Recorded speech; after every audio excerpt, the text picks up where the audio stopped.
Halo boys, selamat datang di iNews. Tanpa banyak basa-basi lagi, langsung aja kita akan mulai. Oke, jadi news yang pertama adalah mengenai Subnautica 2 yang di-delay di tahun depan. Disebabkan intinya ada pemangkasan dana yang awalnya mungkin dibuat 250 juta US, tetapi banyak pemangkasan sehingga langsung saja dia bilang akan delay ya. Jadi ini adalah sebuah game survival di dalam laut yang aku tidak begitu suka, tapi mungkin banyak yang suka ya guys ya.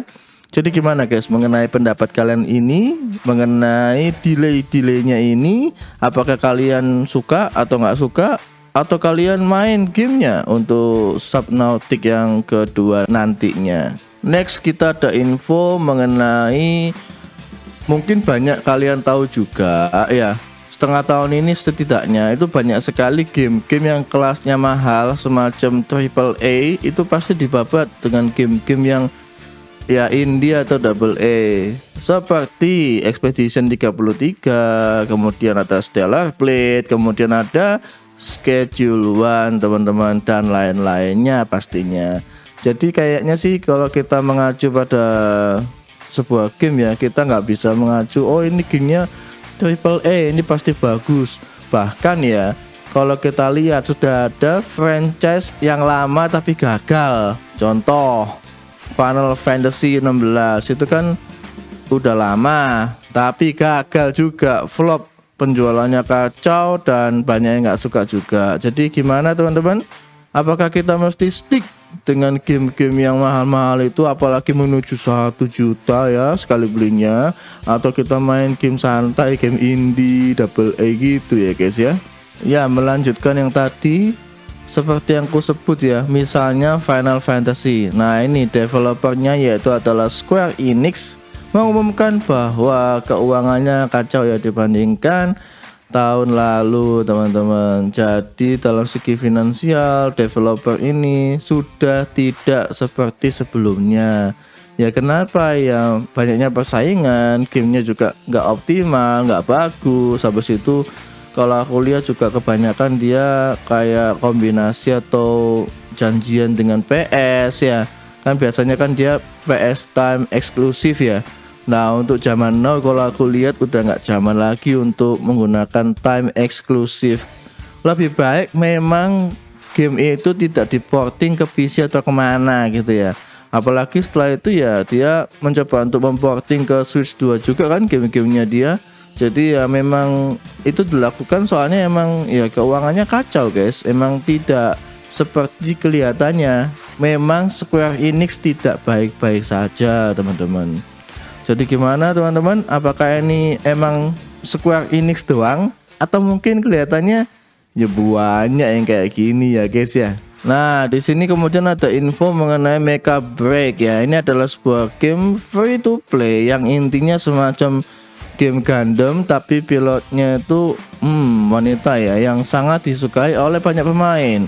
Tetapi semua itu telah usai setelah adanya microtransaction yang cukup tidak disukai oleh pemain-pemainnya ya. Jadi yang awalnya disukai jadi mix, dan bahkan mungkin nantinya bisa menuju ke jelek ya untuk mengenai game Mecha Break ini. Ya memang ya itu agak aneh, banyak banget game-game yang awalnya santai biasa aja, begitu dia kasih semacam item-item yang bisa dibeli in gamenya langsung kacau guys, itu gila sih. Jadi ya memang kayak sebetulnya kan aslinya developernya menuju ke sini, cuman dia nggak langsung ke sini gitu sepertinya ya. Jadi dia kayak seolah-olah kayak gembleng pemainnya supaya ayo main santai kok gitu. Lama-lama dikasih beginian ya ujung-ujungnya playernya juga out teman-teman, nggak kuat, nggak mau gitu lanjutin lagi. Jadi gimana guys, kalian main gak game ini? Aku belum sempat main tapi kelihatannya cukup biasa ya. Ya kayak tembak-tembakan, lawan-lawan gitu doang sih. Oke, and the last news adalah mengenai, ini analisisku aja, yaitu adalah mengenai Mafia Old Country yang kita menuju ke IGN first ya. Dimana IGN ini semacam main duluan dan dia post untuk kita nonton atau kita lihat lah di sini cukup mengecewakan teman-teman. Buatku personal, Mafia ini bisa terancam flop. Kenapa? Ya soalnya jauh lebih jelek dibandingkan video-video sinematiknya.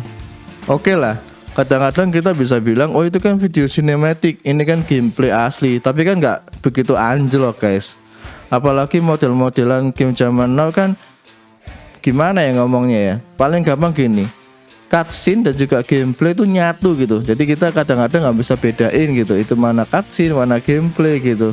Nah di sini Mafia itu menjadi banyak hal yang butuh banyak dipoles, utamanya dalam segi shadow, lightingnya itu kacau sekali. Aku nggak tahu kenapa emang seperti ini. Apalagi yang sebelumnya kita tahu Mind's Eye juga katanya mantan developer GTA atau gimana, tapi ya tetap aja flop. Apalagi yang beginian ya, yang Mafia gini. Dan apakah itu menjawab yang aku takutkan ya? Soalnya kan gamenya nggak mahal ya, nggak sejuta. Apakah emang setengah juta ini ngefek ke bagian kayak ginian? Kan awalnya dibilangnya kan tidak ada open world kan. Habis itu ya setelah kita lihat di IGN first-nya juga kacau guys. Jadi kayak dan itu kacaunya banyak loh ya, dalam segi animasi itu ngebom dan lain-lain. Kalau kalian lihat ya bomnya itu kayak nggak mateng gitu. Jadi kayak oke. Dan mimik wajah sangat-sangat kaku kalau aku lihat. Jadi banyak banget kelemahan-kelemahan yang membuat kayak wah ini kayaknya sih flop ya. Gitu sih teman-teman. Nah kalau pendapat kalian gimana? Janganlah kalian PO game beginian guys. Soalnya ya buat apa gitu, meskipun developernya gede ya. GTA 6 itu kita mesti patut diduga jelek juga, jaga-jaga ya. Soalnya kok pending delay mulu gitu. Jadi kita nggak tahu entah jelek di kisahnya atau mungkin ada mekanik yang butuh dia benahin lagi. Semoga aja bagus GTA 6. Tapi semoga aja emang ini salah ya. Semoga aja emang IGN First itu tidak menjadi pembanding utama untuk gamenya launch nanti. Jadi sekian kali ya mengenai news minggu ini. So jangan lupa untuk di like, di subscribe. Thank you banget yang sudah nonton. God bless you dan bye bye.